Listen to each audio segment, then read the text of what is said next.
සලේ පාස්කු ප්‍රහාට සම්බන්ධ නැත්තං ඔය දේවල්ලට කිසිම දෙකින් ගෑවිලාවත් නැතම් වාට කරන්න තියෙන හොඳම දේ තමයි මේ පරීක්ෂණ කටයුතු වලට විමර්ශන කටයුතු වලට උපරිම සහයෝගය දෙන එක. නමුත් ඔයා එහෙම කරන වෙනුවට ඔයාගේ ටෙලිෆෝන් එක බ්ලොක් කරගෙන ඔයාගේ කම්පියුටර් එක බ්ලොක් කරගෙන ඔයා හංගන්න හදන දේ මොකද්ද කියන එක හැමෝටම ප්‍රශ්නයක්. ඔයාගේ මෙතන හදවත දන්නවා නම් ඔයා වැරදිකාරයෙක් නෙමෙයි කියලා ඕව නිදහසේ ඕන කෙනෙකුට බලන්න දෙන්න පුළුවන්. ඇයි ඔයා එහෙම කරන්නේ නැත්තේ? ඔයා දන්නවා ඔයා ඕපන් කරොත් ඔයාගේ නායකයන්ගේ බෙල්ල මුලටම අහු වෙනවා කියන එක.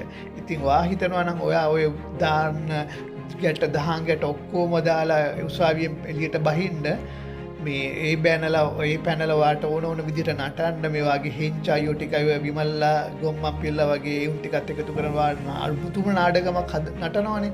ඒ කරලා ඔයා මේ පාස්කු ප්‍රහාරයේ දේවල් යට ගහන්න හිතන් ඉන්නවා නම් ඒක තමයි ඔයාලගේ ජීවිතේ. ඔයාට විතරක් නෙමෙයි ඔයාලගේ හෙන්චායන්ගේ ජීවිතවලටත් වැරදිච්ච ලොකුම වැරදිල්ල.